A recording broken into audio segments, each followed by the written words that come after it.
Oke, teman-teman, kali ini ada pertanyaan dari Bang Subhan ya, atau Pak Subhan.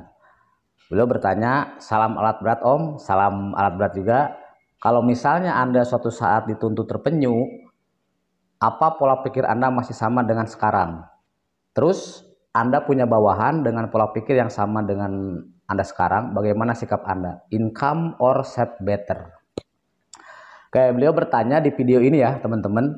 Nah, di komentar di video itu silahkan teman-teman tonton dulu videonya. eh, Bagian mana sih yang saya ngomong sehingga beliau bertanya ini gitu loh. Saya juga bingung juga yang mana gitu ya. Karena saya nggak ngomong set better apa lah. Setahu saya loh ya. Tapi di sini saya tidak mewakili siapapun ya teman-teman, tidak mewakili perusahaan apapun lah. Intinya karena beliau bertanya ke saya, ya saya akan menjawab.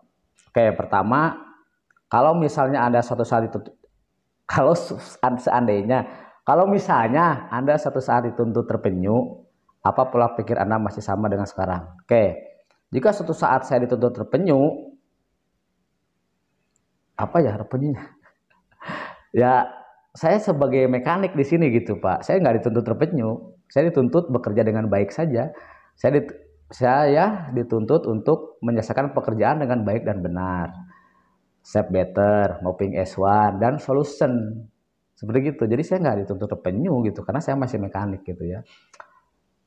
Terus kalau suatu saat dituntut terpenyu bagaimana? Ya mungkin pola pikirnya beda lagi mungkin ya. Ya karena saya sampai saat ini masih mekanik ya akan saya tetap pertahankan. Kenapa? Karena saya dididik dan dibesarkan oleh Yuti secara teknikal, secara teknis gitu loh. Jadi ketika saya datang ke lokasi troubleshooting ataupun mengatasi problem ya, ketika itu hanya sensornya yang rusak misalnya, atau hanya kabel putus, ya udah saya akan memperbaikinya, menyelesaikannya. Kemudian menguji coba alat, bagus Pak, udah. Apanya? Kabelnya putus Pak, udah. Saya akan bilang seperti gitu. Saya nggak akan bilang ketika kabel putus error, tiba-tiba harus, oh ini Pak kontrolernya harus diganti, Pak ini pompanya harus dioverhaul, Pak ini kontrol valve-nya harus di reseal. Saya nggak. Ya ngapain orang, kan itu doang kita. Segera mungkin secepat mungkin gitu loh, dengan minimal customer mengeluarkan biaya seminimal mungkin. Itu kan yang diajarin sama sama ya training center lah gitu. Tanyalah orang training center. Perawatan itu apa? Meminimalkan perawatan seminim mungkin kan. Ketika kita melakukan perawatan sesuai, kok jadi bahas perawatan sih. Ya intinya kan menekan biaya kos seminim mungkin sehingga alat itu bisa beroperasi dengan baik. Bahwa alat berat itu sebenarnya ya dia itu investasi gitu loh. Ketika Anda beli doser yang harganya miliaran, kemudian dalam jangka waktu tertentu, Anda bisa investasinya kebalik lagi gitu. Sehingga bisa berusaha usaha berkembang lagi gitu kan. Bukan berarti kita harus kayak, mohon maaf nih, kayak sapi perahan gitu ya, dalam tanda kutip sapi perahan. Ya teman-teman, ya itu karena saya dididiknya itu, saya diajarin ya Komatsu, saya diajarin Tadano, saya diajarin Bomak, saya diajarin Quester, UD Truck ya, saya diajarin Scania misalkan. Ya teknikal aja, kan teknikal ya nggak bisa dibohongin kan. Mau jatuh HP-nya.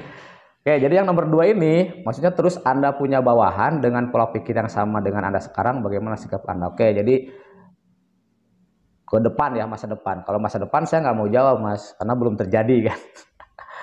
Ya misal, oke lah gini, misalkan saya diberikan kesempatan oleh Yuti mempunyai jabatan, bukan mekanik lagi lah, atau mungkin di luar Yuti misalkan kan, siapa yang tahu kan namanya rezeki. Ya pada intinya saya tetap akan mempertahankan save betternya, saya akan mempertahankan solusinya, saya akan mempertahankan pelayanan saya untuk customer. Intinya gitu, intinya gini, saya masih belum menerima logikanya gitu, belum bisa menerima logika kalau misalkan pompa nggak apa-apa terus dioperhul gitu loh, maksudnya saya belum belum bisa masuk ke otak saya gitu Pak, bener asli belum bisa masuk. Ini pompa itu nggak apa-apa Pak, pompa hidrolik itu nggak apa-apa. Kenapa acuannya? Saya bisa membuktikan. Pertama, di filter tidak ada gram Pak.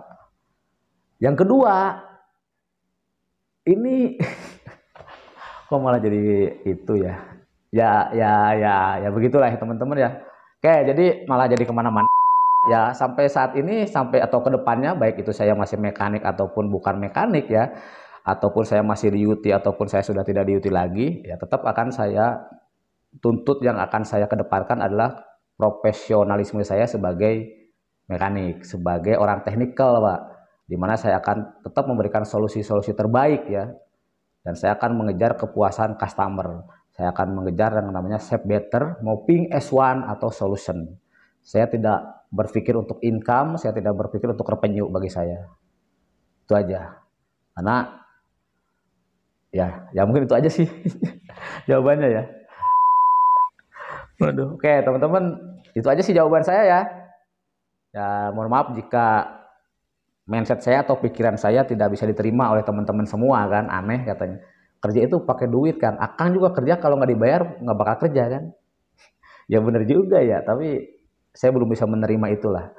Logika saya masih kebanyakan ya teknikal. Sekali lagi saya belum bisa menerima kalau misalkan itu yang problem cuma sensor, kenapa harus engine jadi overhaul? Itu aja saya. Saya nggak bisa masuk saya.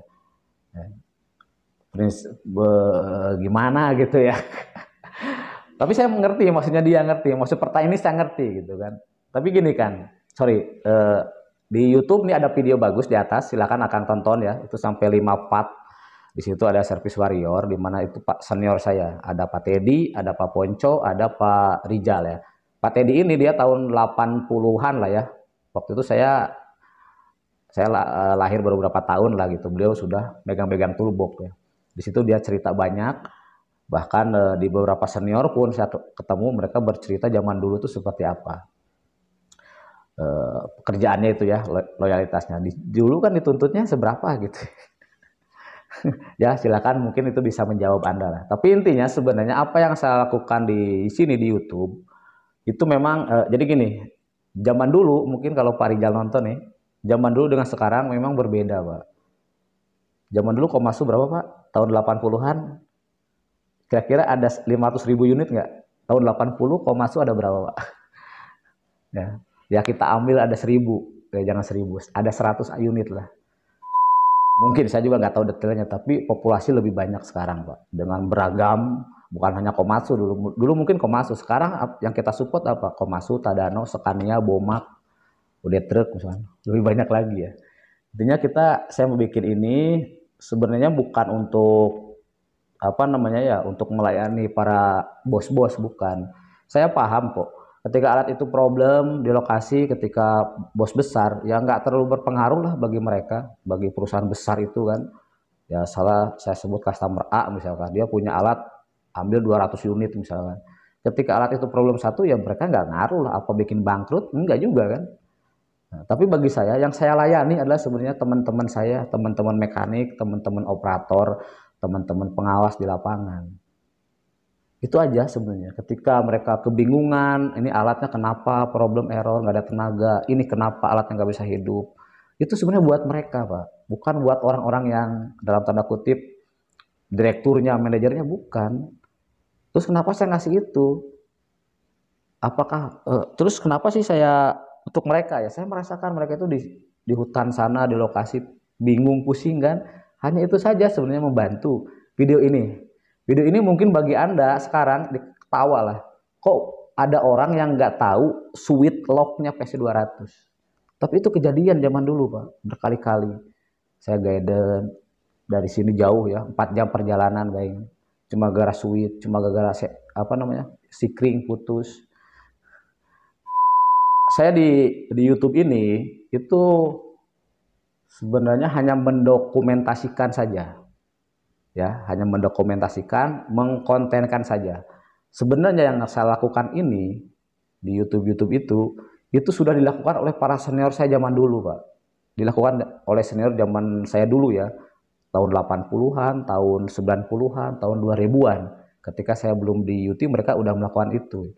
Cuma bedanya mereka tidak mengkontenkan, tidak memvideokan, tidak mendokumentasikan dengan baik lah gitu ya. Sehingga ya mungkin Anda tidak tahu ya. Ya banyak cerita lah, kalau saya ingin ceritakan banyak cerita bagaimana kita itu mensupport customer itu loh. Bagaimana kita memberikan apa namanya, berbagi ilmu kita ke customer. Ya nanti saya ceritakan lah kalau kita ketemu di lokasi ya.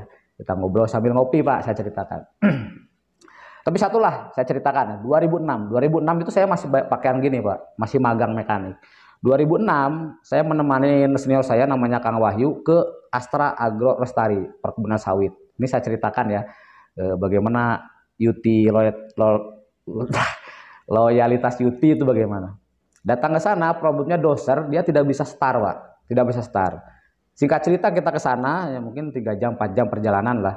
Dari kantor dia ternyata alatnya itu ada di ujung lah gitu kan, karena lagi dozing gitu. Kita ke sana nggak bisa pakai mobil, nggak bisa tembus mobil, hanya di tengah jalan kemudian naik doser lagi. Jadi ada beberapa unit lain doser, memang tanah semua gitu kan. Mobilnya nggak bisa masuk. Intinya Pak, pekerjaan di situ cuma 10 menit lah, 10 menit aja.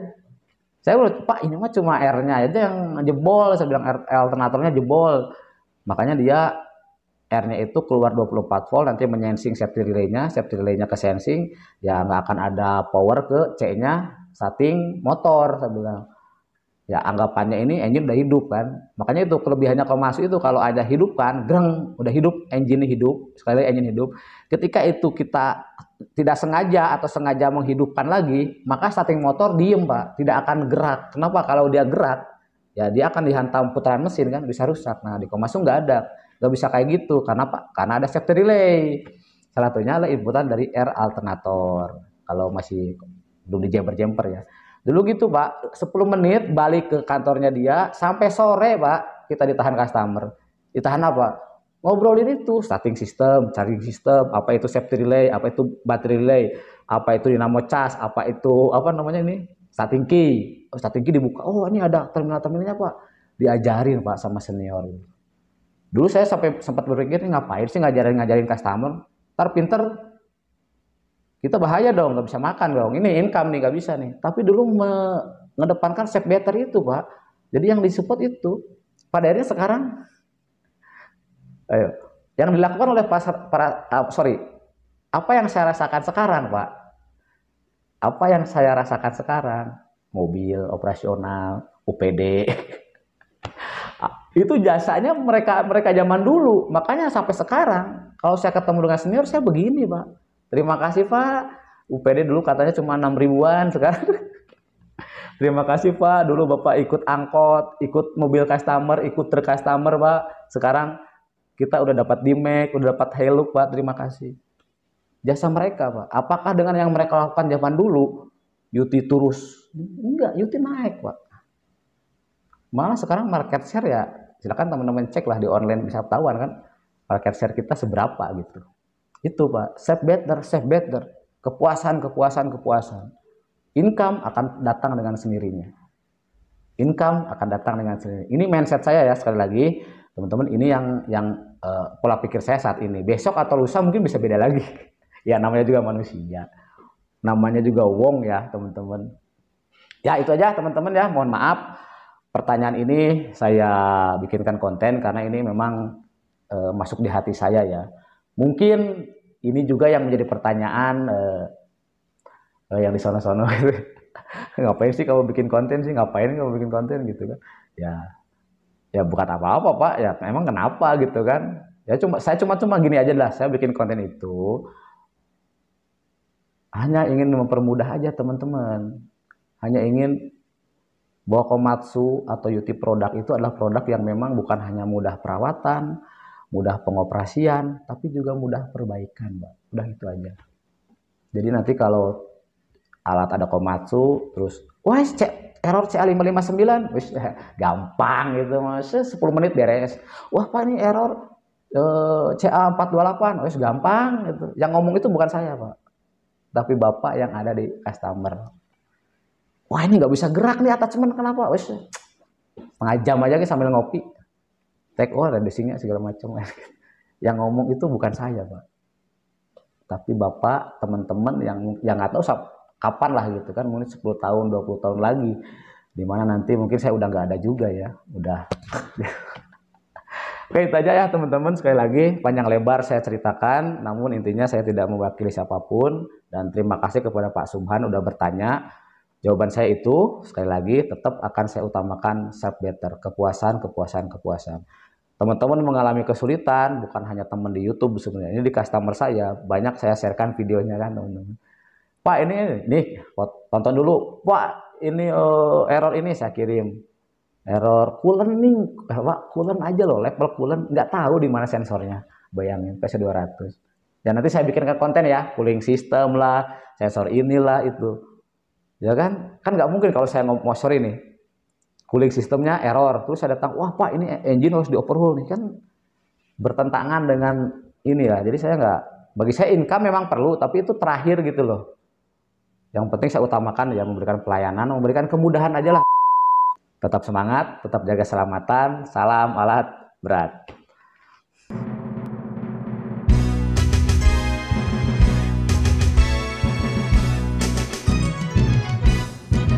United Tractors milik kita, bertekad membangun bangsa, terbaik dan terpercaya sebagai mitra utama. United Tractors milik kita, ciptakan dunia usaha, unggulkan dan karyanya menjadi aset negara. Pantang menyerah, bersama majulah untuk bangsa Indonesia. Pantang menyerah, bersama majulah, jayalah kita semua.